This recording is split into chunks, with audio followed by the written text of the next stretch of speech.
now it's very feasible that like Hollywood could be a target for you. Is that somewhere where you'd like to go? Realistically, I would never, ever, ever say no. It would just be silly to, you know, the production values on some of their stuff are amazing, the stories, the acting, and absolutely. But I'm also not in a frame of mind in which I would go over to America anytime soon. I really, really enjoy British television. I like watching it. I like being in it. I like the stories that are coming out at the minute, like Bodyguard, for instance. So sick. So sick. So good. I love British television, so I would like to see what is here first, and I would also like to do theatre, because I've done theatre outside of London, but I haven't done it in a very, very long time. It's really hard to go between TV and theatre and keep moving between the two, but I think it would be an absolute challenge to do theatre. How's theatre different to TV? Well, you have to remember your lines, for one. You know, so like now I'm just like, I've got like about 10 lines in a scene, and we have a break so I can go have a cheeky little look. All the ladies there with the lines, so I check. Feed me. Yeah, feed me the line. But also for me, this could be controversial. I feel like it's the only medium in which you have to continually act, because the minute you get on stage, somebody's watching you, and so you can't drop it. Whereas when you do TV, not that I would anyway, but sometimes I'll be honest, I don't give, you know, if I have to cry and it's not on me, I'm not going to be bawling my eyes out, but I am going like 90%.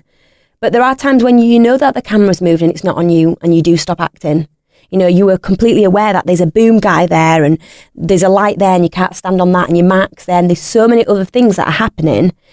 For me, it's really difficult to be 100% in the moment, because there's other things that are around that I have to be aware of. You know, I might be giving this massive emotional speech, but there's a guy with a boom, and, you know, there's a camera guy, and I can't go too close, and I'm not on my mark, and so I'm trying to feel my mark with my foot. Yeah. Whereas I think for me, when you do theatre, the minute you get on stage, that's it. You can't drop it. Okay. Somebody's watching you, because when I go to watch theatre, sometimes I'm like, what's that man doing in corner? So what would an ideal sort of role in theatre be for you? Is there something you've seen recently that you'd like a bit of? I would like to do a drama.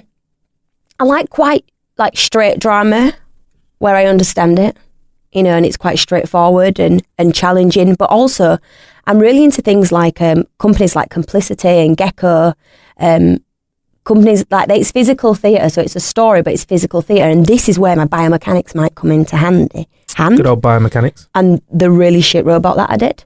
Good. Yeah, well, it was, you know, a bit of WD-40 needed, but it was almost there, yeah. So, well, we, you know, could scrub it up. So yeah, I think I would love to do a piece of physical theatre. I'm not saying that I would be good at it, but it would be an absolute challenge. And I like that medium. I like mixing, because I'm not a dancer at all by any means. I mean, I can dance when I go to a club, but trying to give me choreography, it's not my thing. You can drop it low, but you can't do, and 1, 2, 3. That is exactly it, drop it low, but no. And 1, 2, 3, 4. So we like to talk about tech on this show quite a bit. Things like Netflix and Amazon Prime, as well as the BBC. I mean, Netflix and BBC are working together quite a bit. They're changing the landscape for actors and actresses. How do you think it's affecting your kind of position? Is it giving you more work? Is it giving you less, or is it different? I think the obvious answer is it's giving more work. There's so many more platforms other than the ones that you've just named. You know, you've got Amazon, you've got Netflix, you've got YouTube, you've got Facebook going to be creating original content. You've got people using their Instagram to create content. And that only means that there's more opportunities for me to get work. So that's amazing. And the budget and the themes on these platforms are massive and complex. And yeah, so just, I think simply way more opportunities that haven't come to me yet, Netflix. Soon. Hey, Netflix, make it happen. Do you think those platforms will help young people to get recognised now, young actors that are on the come up? You know, when you were younger, you said you educated your way into acting, whereas other people now, we've seen them make profiles online and then break into acting that way. 1,000,000%. Like I know loads of people that have made a career or money to some degree and have, you know, on these platforms have happened to have being able to monetize their work on Facebook and YouTube. And that is so like, that baffles me, because we were never taught them stuff when we were little. We were never taught to create our own work in that sense. But as soon as I came to London, everyone had their fingers in every pie. Like they were, you know, they're not just actors, they're producers, they're writers, they're comedians, they're this and that. Like, it was so different when I was training to be an actor. I only wish somebody had said, oh, not that, I'll be honest, not that I write, so I don't know what I would have put on. But, you know, if somebody had said, look, you can put a little sketch on YouTube and then that can get seen and then you can write more. I didn't know any of that.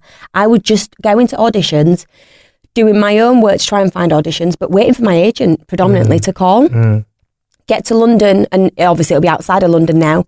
And because of social media and because of Facebook and YouTube, people are able to create their own work, which is amazing. And the quality of work that has been created by friends of mine alone that have, you know, I've got friends that have worked on Shiro's story. It's been watched by millions of people. The quality of the work is mad, you know? Yeah, I mean, that's Shiro's story is a great example. I mean, it got signed basically, didn't it? Like off the sheer fact it was so popular, whereas other people previously would have to approach labels first to get that sort of stuff. Yeah, exactly. This was produced by these guys and then bought. You know, Yeah. Sometimes, you know, I have friends that are doing it the original way, and then going with an idea to a company and them going, no, it's not good enough. It's not good enough. It's not good enough. They forget about the idea. They don't do it. These guys did it, made it, and then went, here's the actual product, and then someone's gone, cool, we'll do some more.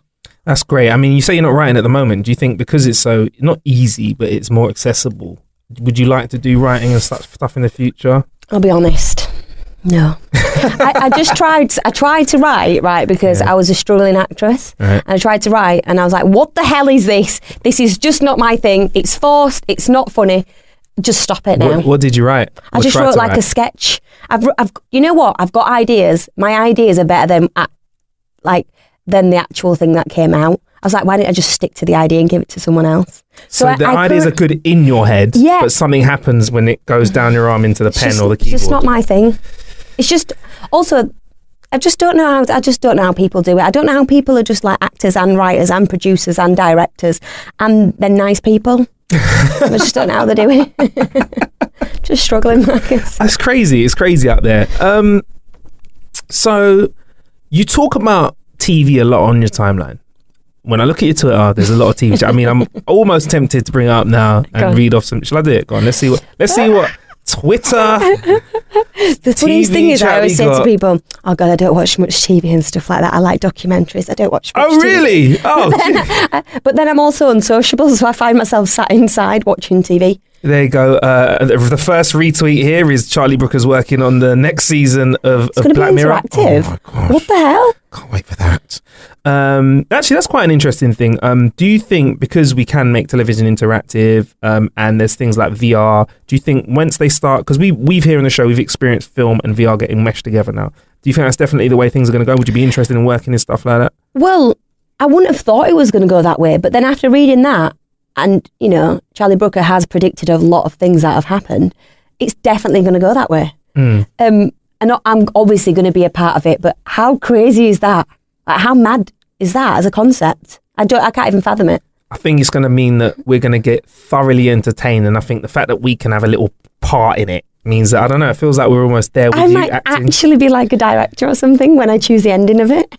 What? Finally. You could actually write the story, technically. Actually, right.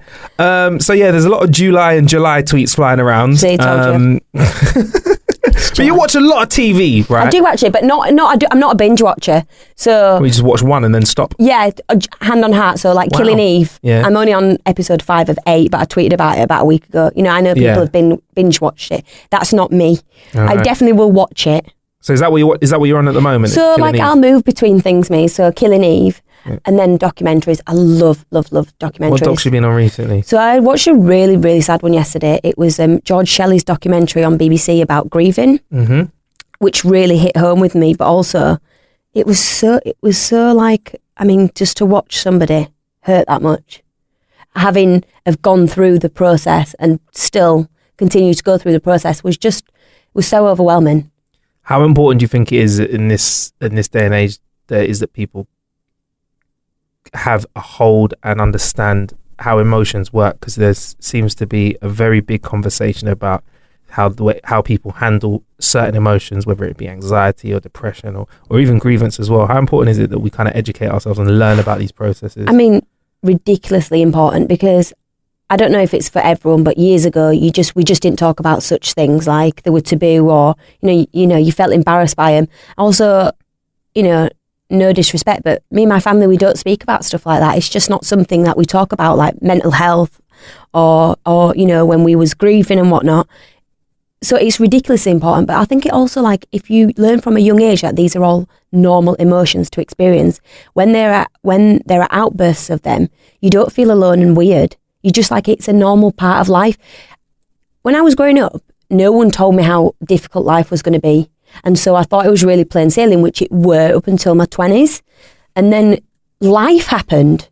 And that took me aback, because I weren't ever taught that you will go through loads of things, and it doesn't mean that there's something wrong with you. It's just natural. It's life. And I had no one to speak to, because we don't speak about it. Whereas now, because of platforms like Twitter, Instagram and whatnot, everybody speaks openly about it. Yeah. And I can only imagine that's a good thing. It is indeed. And I mean, and as an actor, you're in a very good place right now. But as we all know, you can have quiet areas of your career and busy areas of your career. Do you feel that means that you, especially actors all over the world, have to kind of help maintain their own kind of positive vibe out there and kind of maintain a steady emotional state? Because I know that you can have a real busy year and a quiet year. You absolutely, but you have to maintain something yourself. But I'm a big believer in, you have to, your acting cannot be your everything. Because like you said, I've just had the most amazing year of my career. I don't know what's coming up, and I might not work for 2 years or 3 months or whatnot, but I have never put all my eggs in acting basket, because it's just, for me personally, it's just too dangerous. And I go to an audition, and I'm lucky enough to go to an audition, walk out of it, have done my best job, but beyond my way home to do lines for another audition. And so I forget about the audition that I've done. Right. Because I'm already on to my next one, but not everybody's like that. So I think, and I said it to a friend the other day, find something else that you love, because if there was anything else that I loved as much as I love acting, I would have done it.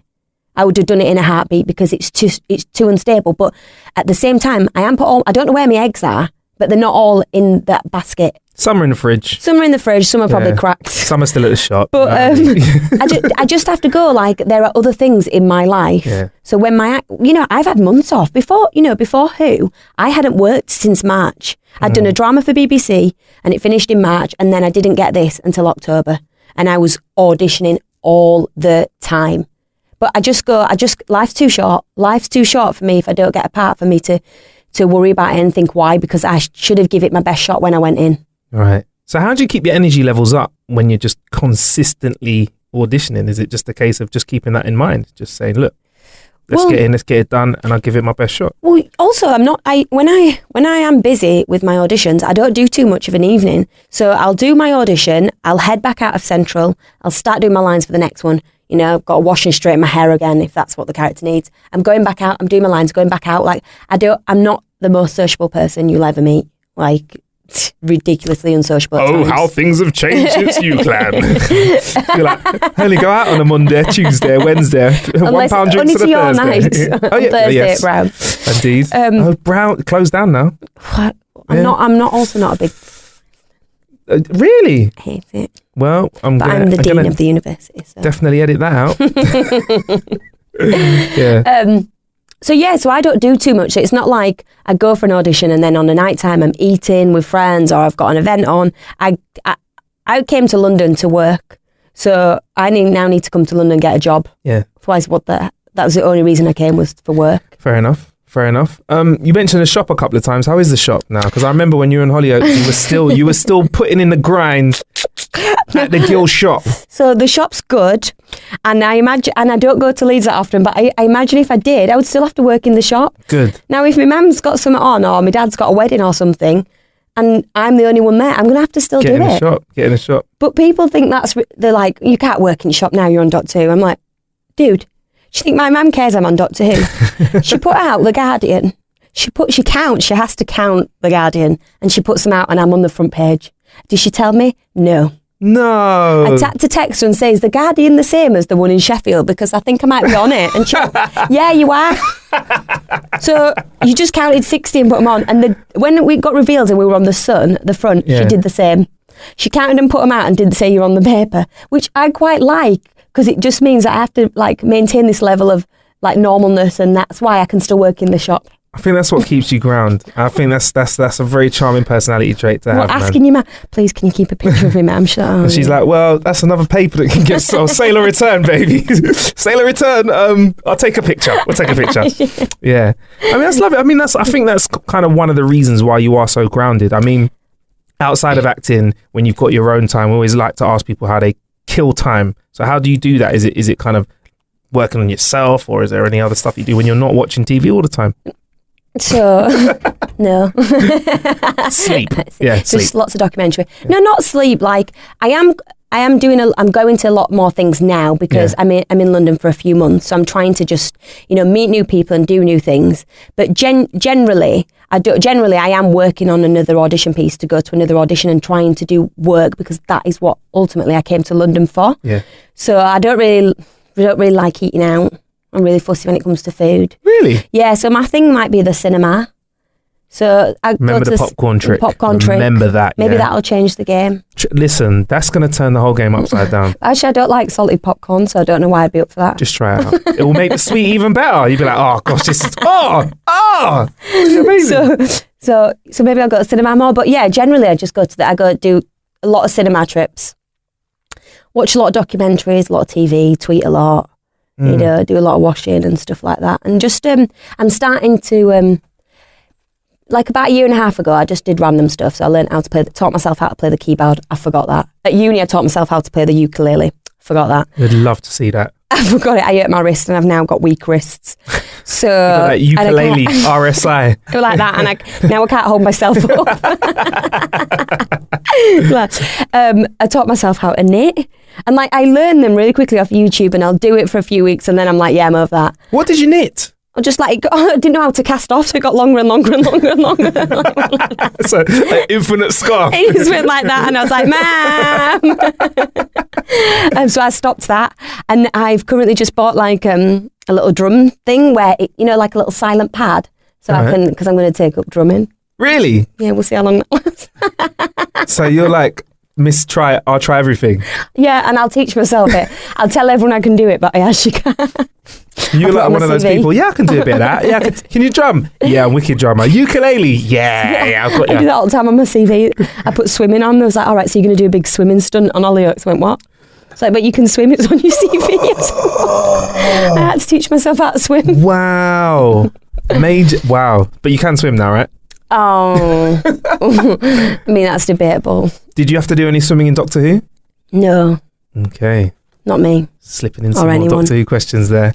What's the Doctor like in this season as well? What's the difference between? Because they're same person, different characters though. So I have, I've said I've watched Doctor Who, but I mostly watch Matt Smith's episodes. So I've seen little bits of other Doctors, but she's just. I mean, if you ever met her in real life, she's absolutely bonkers. Right. She's full of energy. It's like she's the coolest person I've ever met. But if she's watching this, I don't like her.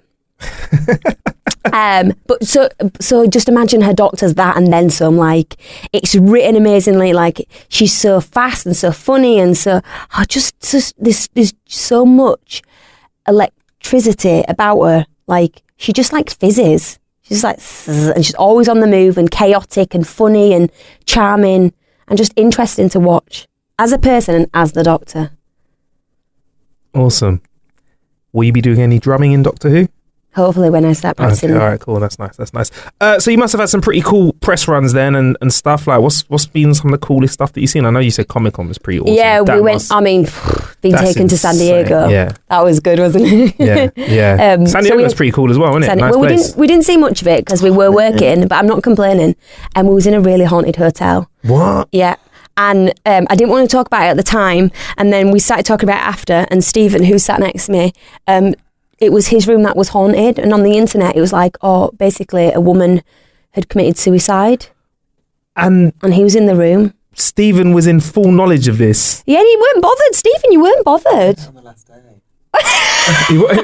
Jesus. Found out on the last day. Oh, he found out on the last day. Well, that's a good time to find out. At least it wasn't like, was it nighttime when you found out, or was it? You didn't find out because the ghost went, "Hey, by the way." Would you have been bothered to know that? So I had one more night in it. He said he had one night in a haunted hotel. Stronger man than me. I know, like, because he told us, and I was like, Stephen, why are you talking about it? Let's just not talk about it. We were in a van. I was like, let's not talk about it. It's like, I'm not bothered. I was like, no, I just don't want to speak about it, even if it's not my room. But my room, it was a really gorgeous hotel. Yeah. But my room, the bathroom light went on every single night by itself. Haunted. Ghost light bathroom. Because we were on the same wing, weren't we? Yeah. And so I didn't want to talk about it. I Really? just thought, because you know what? If she's doing her thing, she's doing her thing, and I didn't want to interrupt it. And I was just like, if I talk about it, then people are going to start like talking about her and inviting her into our lives. And I was just like, do your thing in my bathroom. Someone comes on with a Ouija board, and you're like, no. They're like, go on, let's just whack it down. Oh, I'm not sure about that. So what if you need to go for a pee at night and the light goes on in the room? No, because I just knew what were happening. So I'd phone a friend in England and get under the bed, phone, right, phone. Wake up and the light were on. I was like, oh, God, let me not talk about it. Haunted hotels. Do you believe in ghosts though? I believe in spirits, yeah. I just don't think you can just disappear. Well, we're a cell, we weigh something, so how can that ever disappear? Yeah, all right. So something, and I just let them do their thing, and if I don't interrupt them, then they might not interrupt my life. I hope. They also had a sauce on the menu named after the girl. What? It's a little bit weird. It's called Ghost Sauce, and it was her name. Ghost sauce. And it was on the burger. It's a bit tight, that, isn't it? Ghost, like, so what was this ghost sauce like? What was it? It's a So one spicy second. sauce. There's a burger that you had. And then you asked for the girl's name, Ghost Sauce. So say the girl's I name don't want to say it, I don't know. is Jessica, right? Jessica Ghost Sauce. So you have, can I have a burger, extra slice of cheese, and some Jessica Savic. Jessica Ghost Sauce. Don't you think that's proper tight that they named a sauce after They her? named the sauce after the ghost. No wonder the ghost is still haunting the hotel. I would as well. If you named us just a sauce after say me, I it's want to have like a room after me, or like, I don't know, a suite. A sauce? What kind of disrespect is that? A condiment. So we had quite a spicy sauce. It was quite nice. Okay, cool. But I mean, it was a really nice hotel. So Cheers, Jess. I'd Cheers go back. for the sauce. Really?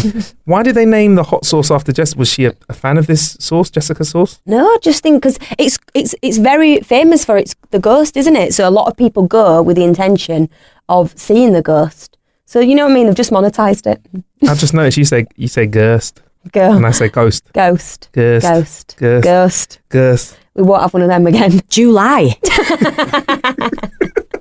Mandip, before we let you get out of here, because I know you're super busy with all the Whovians out there and Whovian stuff God, to do. it's a hard life. It is a hard life out there. How can we find out about what you're up to online? I mean, and we know what your Twitter is because we just type in Mandip Gill TV and all the tweets pop up. Is it? Yeah, because you do a lot of TV tweets. No, but seriously, how can we find you online? So on Twitter, I am Mandip Gill. Mm-hmm. On Instagram, I am Mandip Gill _. Right. And that's the only two social media outlets I have. But What's your you'll find favourite? all my feelings and thoughts. What's your favourite? It's looking very I don't know, happy. do you at the know moment. I saw. Oh, these are the space buns. Yeah. Is that the space buns? No, Right. I did them in my own personal life. Oh, they're Mandip's but I did personal take them buns. off Yasmin Khan. Okay, cool. Yasmin Khan buns. I also went to the audition like that. Really? Just saying. What's my favourite? Do you know what? I like them both. I really like them both. I like a picture. But I am a big fan of Twitter, and I know a lot of people are. They think it's like outdated or a bit older, but I just quite like... I feel like Twitter is where the real conversation is at. I feel like other social media, because Instagram does tweak your feed. So if obviously I'm mates with you, if I like a picture, show me a bit more of you. But Twitter is like, if you get into Twitter, that's where the real rawness is at. Yeah, and the man. threads are great. And also you can just like... I now have more than 140 characters as well, and I'm not quite sure why. I'm one of them ones. Wow. So I can say a lot more. We all have 140 now. So, it's yes. You have more than 140? So you have to be careful with those extra digits there, man. Why? What do you mean? Just because, some again, they people look a bit over-tweet. too- Yeah, I think the cool thing about Twitter was brevity, innit? And some Yeah. people are like, And also you can, you did only just like really look at the first two lines and Exactly, go, ha, yeah. funny. If your tweet ain't banging in the first few lines. Oh no, I've done loads. That You're not like done 240. They've got gifts and everything. SATs. I'm also looking at your Instagram as well, and I can see you chilling with a few people from Brooklyn Nine-Nine as well. Oh, you know, as you do. I just want to say I am super jealous. That's one of my favourite comedy shows that I like to stream as well. How did that picture happen? Because Jodie forced it. Really? Because she's in the picture looking all innocent, and you're in the middle like, yeah! She's a massive fan. Right. And she makes us watch it like on set in her trailer and whatnot. And they happened to be in Comic-Con at the same time doing a photo shoot. Yeah. And she heard that they were coming after us, so she got Stephen and his Sick. people to sort it out, and then tried to act really cool in front of him. Yeah. I was like, That's awesome, man. Like, but they were really cool. They were really cool. Like one of the actresses, Steph, did Yeah. a Yorkshire accent. And Really? I just completely, it was really good Yorkshire accent. It was a really good Yorkshire accent. But they were really nice. And then we were doing all is the Steph press. the one that plays Rosa Diaz, the one who's really straight faced and like sense? Yeah, she Got plays dark like hair. she plays like a really straight character in it. Yeah. Yeah, she does. What? And she did a Yorkshire She accent. did, and no, it was actually genuinely really good. And then she tweeted me after saying, I'm really sorry about the Yorkshire accent. But I was like, no, it was not offensive in the slightest. That's awesome. That's awesome. I could see you on a show like that. I could see No. you on a funny show. Well, you say, how do you maintain energy? I don't know how they do that on sets. I've never done a comedy. Really? But No. You're quite banterific in real life. I feel like it'll come across easily for Well, you. I Correct think me it's if just, I'm wrong. No, I'm not anymore. I've just, with age and that, I've just calmed down. Yeah. I've met people like Brad and Jodie, and they just do it better. And you just leave it to the professionals. Was Terry Crews enormous as he is Yeah, on he's the a big show? guy. He's a He big is a lad. big guy. Big He's a friendly big lad. giant. Fair Actually, enough. you're the one that got all the pictures, isn't it? Stephen. Shout out to Stephen out here, man. Isn't it? Mr. No, Dr. No today, saying that we can't talk about certain stuff. But we've managed to get, what can we get another gem out of you about Doctor Who? Is there anything that I haven't asked you? Do you know what? It's really cool. Oh, what? What? Is that... real. It's just some fan art. Is it okay? I thought it was real. The publicist has shown us a leg. I was ready to drop an exclusive out here. I was like, guys, you know what's happening? We're gonna get a Lego Mandip. That has to happen. Lego has to see that. We have to get a Lego. Can we show that to the camera, please? That's amazing. This needs to happen. This needs to happen. There we go. A Lego Mandip. So- Is that right? A Lego Yaz Khan. That's awesome. Oh, we've been told we can talk about something. We What went can to we South Africa. You went to as part of Doctor Who? Yeah, we went to go film in South Africa. Right. I'm not going to tell you what episodes we used it for, but Okay. there's different terrains in South Africa, and it was cool. It was so cool. The second episode of Doctor Who just looks. I haven't seen it all. I've just seen bits, and it just looks so good. All right. The amount of videos I've got, wow, this is just me on the way to work. I don't put them anywhere. I don't send them to anyone, but I'm like, wow, me on the way to work. Is that you're going to really bumpy? Yeah. It's just so cool. Wicked. So that was cool. You know what I can tell you about Doctor Who? It really, honest to God, it is, whether I were in it or not, it is something that I would absolutely watch. Right. I hope that people, there's so many different ways of jumping on, so you can relate to Brad's character or even if you follow Brad's career, you jump in with him. But I hope it brings people like me and Tosin who would never have watched it before and never thought it appealed to them. I hope it brings in them because I have learned so much from the stories that are in it. I just want other people to learn it as well. And I've got some, I can't talk about them, but some of the episodes are brilliant. Well, you're going to have to get your eyes on television Sunday, 7th of October. If not, get on that BBC iPlayer, right? Just watch it on the day. Watch it right Just now. watch it on the Sunday, 6:45. 6:45. Watch it at 6:45 on Sunday the 7th on BBC. Okay, not on the iPlayer.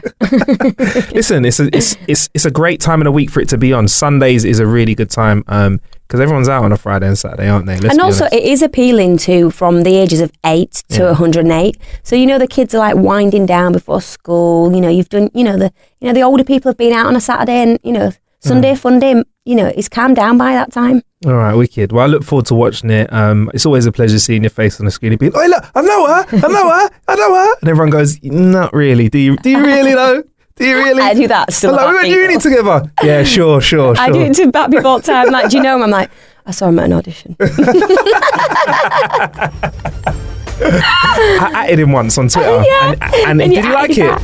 Nah. If they at me back, I'm like, you I back. know him. Yeah, him. at you back, family. That's what they are, relation. Anyway, thank you very much for killing some time with us, Mandip. Thank you for having me. No, More than welcome. I'll be Marcus Bronzy, and you I've have been Mandip Gill. There you go. Plenty of ways to kill some time out there. Thank you for killing some time with us. People find the way I say July really weird. Mandip laughs every time I say it. Who's Go on, in do it Doctor again. Who. July. She says It's July. July.